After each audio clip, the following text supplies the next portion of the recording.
আসসালামু আলাইকুম শহীদ ভাই। হ্যাঁ শহীদ ভাই, আপনার সাথে আসলে ঘটনাটা কি হয়েছিল আর কি সেদিন?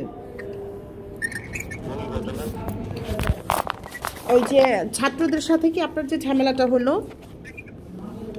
ছাত্রদের সাথে তো আমার কোনো ঝামেলা হয়নি। ঝামেলা হয়েছিল ওয়ার্ড যুবদল আহ্বায়ক আলাদ হোসেন মাওলার সাথে। কার সাথে কি নিয়ে বিরোধ ঘটেছে সেই পরিপ্রেক্ষিতে মাওলা এবং আমাদের এই অঞ্চলের নতুন করে হাইব্রিড কিছু লোকজন আছে, উল্লেখ্য যেরকম মিজান, জুয়েল, রবি, এরা এরা ওই যে ছাত্রদের সাথে বিরোধের এক পর্যায়ে তার ছাত্রকে দোলেখাল থেকে ওই ছাত্রকে মারতে মারতে গোয়ালঘাট যে একটি পঞ্চায়েতের একটি ক্লাব আছে ওইখানে নিয়ে আসে। যেহেতু আমি ওয়ার্ড বিএনপির সাধারণ সম্পাদক, আমাদের ওয়ার্ড বিএনপিকে আমরা প্রতিনিধিত্ব করি, সকল কিছু দেখভালের দায়িত্ব আমাদের। তো সেই পরিপ্রেক্ষিতে আমরা ওয়ার্ড সভাপতি এবং আমরা আসন্ন যে রমজানের যে বিষয়ে ইফতারি পার্টি ইফতারি অনুষ্ঠান করার জন্য আমরা আলোচনা করতেছিলাম। তো গোয়ালঘাট ইউনিটের সভাপতি আমাকে তাৎক্ষণিক ফোন দেয় যে এখানে গোয়ালঘাট ইউনিটের যে পঞ্চায়েত ক্লাবের মধ্যে যুবদল মাওলার নেতৃত্বে জগন্নাথ বিশ্ববিদ্যালয়ের এক ছাত্রকে ধরে নিয়ে আসছে, মারধর করছে। তখন আমরা তাৎক্ষণিকভাবে থানার ওসিকে ফোন করি যে আপনারা এখানে এসে বিষয়টা দেখেন, একটা ছাত্রকে নিয়ে এসে মারধর করছে। তখন এই বলে আমাদের সাংগঠনিক আলোচনা করতে থাকি। তারপরে আবার ফোন আসে গোয়ালঘাট থেকে, বিভিন্ন লোকজন ফোন করতেছে এখানে তো জগন্নাথ বিশ্ববিদ্যালয়ের ছাত্র শিক্ষার্থীরা দোলেখালে জড়ো হচ্ছে, এই জায়গায় আমাদের এলাকায় কিছু করার ব্যবস্থা করেন। তখন আবারও ওকে ফোন করি, তখন বলে আমরা প্রশাসনের লোকজন পাঠিয়েছি, আপনারাও সেখানে গিয়ে ছেলেটাকে কেউ আছে উদ্ধার করে দেন।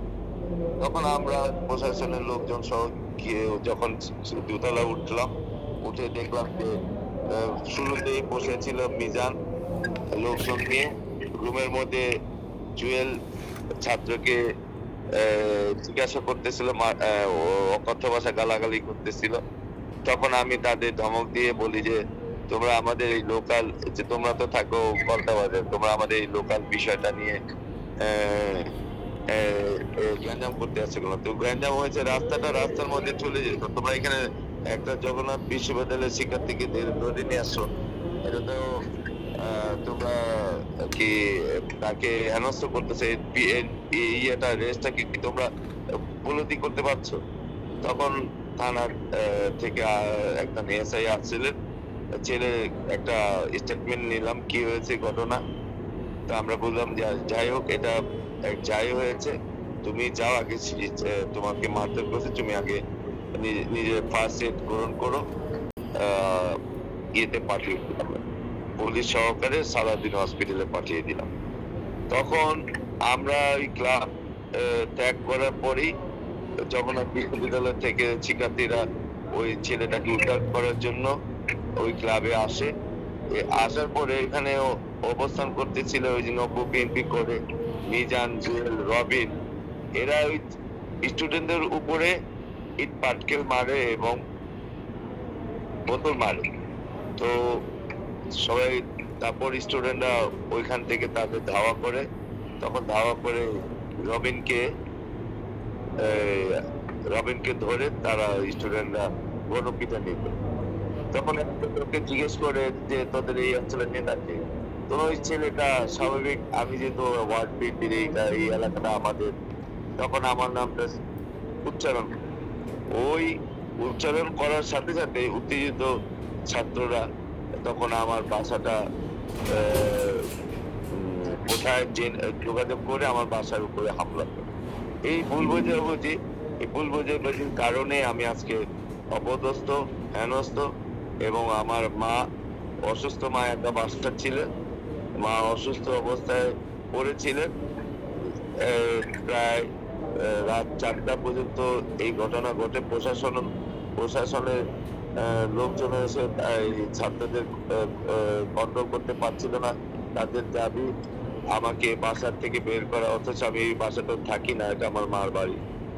তো এক পর্যায়ে ডিসি সাহেব আমাকে ফোন করে, আপনি কোথায়? আমি তো বাসা না। তাহলে আমাদের বাসাটা একটু সার্চ করছিলেন, আপনি আছেন কিনা ছাত্রদের দেখিয়ে ইয়ে করি। তখন এলাকার যত বাসিন্দারা আছেন, মহিলারা আছেন, তাদের দাবি আপনারা হয়তো এই বাসায় কেন হামলা করলেন, প্রকৃত ঘটনা যে ঘটিয়েছে তাকে গিয়ে ধরুন, তার বাসায় যান। তখন তারা উপলব্ধি করতে পেরেছে। তখন কিছু শিক্ষার্থী বাসায় গিয়ে যায়, প্রশাসনে যায়, দেখে আমার বৃদ্ধ মা একা বাসায় অসুস্থ পড়ে আছেন। তখন তারা এটা দেখে বা আমাদের ওই বাসা ত্যাগ করে। এর মধ্যে আমার বাড়ির মধ্যে তছনছ করে ফেলেন ছাত্ররা। আমার মূল দাবিটা হচ্ছে যে শিক্ষার্থীদের উপরে যারাই এই অনাকাঙ্ক্ষিত ঘটনা ঘটেছে, তাদের যে দলের হোক, যে পদের হোক, আমি সাংগঠনিক এবং আইনগত যে কোনো পদক্ষেপে জোরালো দাবি জানাচ্ছি। এবং এই যে শিক্ষার্থী আহত হয়েছে, ওই শিক্ষার্থীকে আপনারা জিজ্ঞেস করতে পারেন আমার ভূমিকাটা কি ছিলেন।